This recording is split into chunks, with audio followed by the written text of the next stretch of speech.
My wife, 26F, let's call her Hope, 26M, and my daughter, who was a year and a half at the time, let's call her May, went to visit my wife's relatives. For some of them, this was the first time meeting my daughter. They live very far away, and we spent most of our time at their house. Hope and her siblings were emotionally abused by their mother growing up, and their father, who worked a lot to make ends meet, missed much of what was going on. He was also emotionally abused by his wife. In that family, everyone was expected to prioritize their mother's emotional needs above all else. As a result, everyone became very afraid of conflict. That hasn't changed. She's still very abusive. Hope and I have talked a lot about how to make sure our daughter doesn't end up being treated the same way. Most of the time during our trip, we used public transportation. But on the day in question, we took a train for the first time, with my MIL, mother in law, and some extended family joining us. We were rushing to catch the train, and our group ended up in a different car than my in laws. We had May's stroller already parked, and she was out of it when my wife called her family and invited them to join us in our car. Most of them, including my MIL, came over at the next stop. Meanwhile, May asked for a snack. I gave her something to eat, even though the train had signs saying no food allowed. I know I could have gotten in trouble for that, and I accepted that risk. I was careful to manage the food so there wouldn't be a mess. I know some might consider that a disrespectful way to handle the rules, and I'm okay with that. I believe feeding my daughter helps keep her calm and happy, making the ride more pleasant for everyone. My Mael saw me feeding May as she walked into the car and immediately told me loudly that food wasn't allowed on the train. I told her I knew that, but May was hungry and I wanted to take care of her, and that if a train staff member asked me to stop, I would. She then said the train had security with police level authority. I told her I was aware and didn't engage further. May finished her snack and eventually ML dropped it. A few minutes later, May was climbing all over, up and down the seats, hanging on poles. I was playing with her, keeping things calm and making sure she wasn't bothering other passengers. I actually enjoy spending that kind of time with her and didn't mind. However, Hope, who was sitting across from us, saw that I was the only one actively watching our daughter and managing her energy. So she decided it would be a good time for May to video call my family. Since the trip was long, we wanted to stay in touch but not take too much time away from her relatives. Hope had data on her phone, so she handed it to me already dialing the video call. We were on the call for about a minute. The volume was low, quieter than if Hope and I were talking across the aisle. No one outside our group was closer than 3 seats away, and no one seemed bothered. May was sitting calmly talking on the phone when my MIL started whispering to Hope. A moment later, Hope leaned over and told me that her mom said I needed to get off the phone. I asked why. Hope said her mom claimed it was against the rules. I looked around for any signs indicating that no phones, no conversations, noise limits, but saw nothing. I let the call continue for about 30 more seconds until there was a pause in the conversation. I told my parents we had to go and ended the call.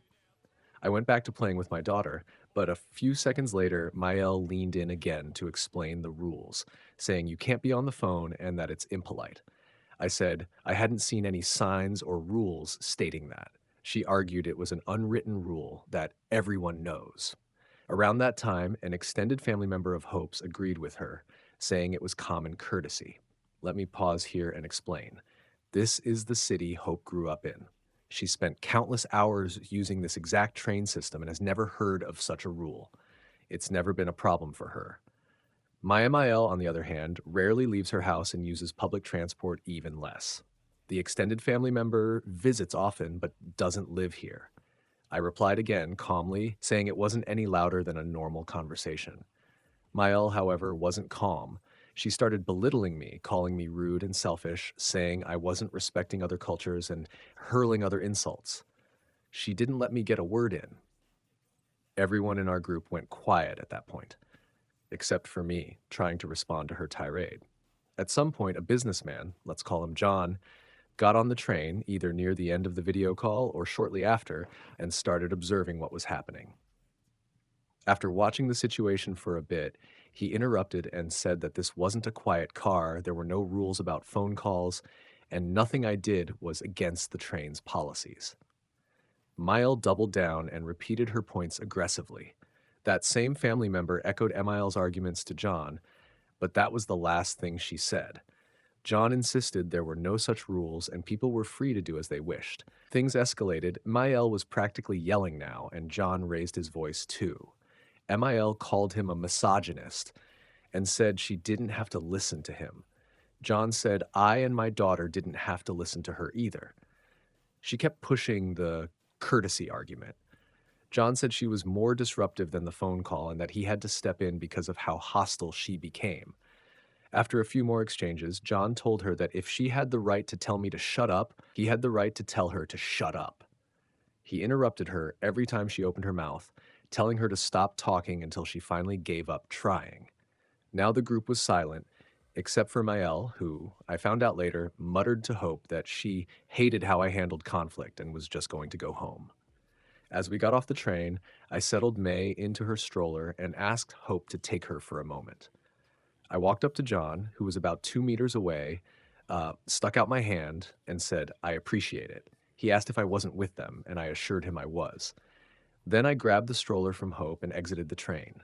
Mael pushed through the crowd next to me and asked if I had really just shaken hands with someone who abused her, said we're family, and that it was f***ing disrespectful.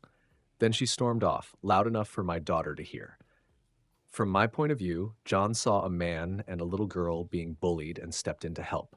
Honestly, I froze a bit when he stepped in, so I felt guilty that he had to take the brunt of Mael's abuse.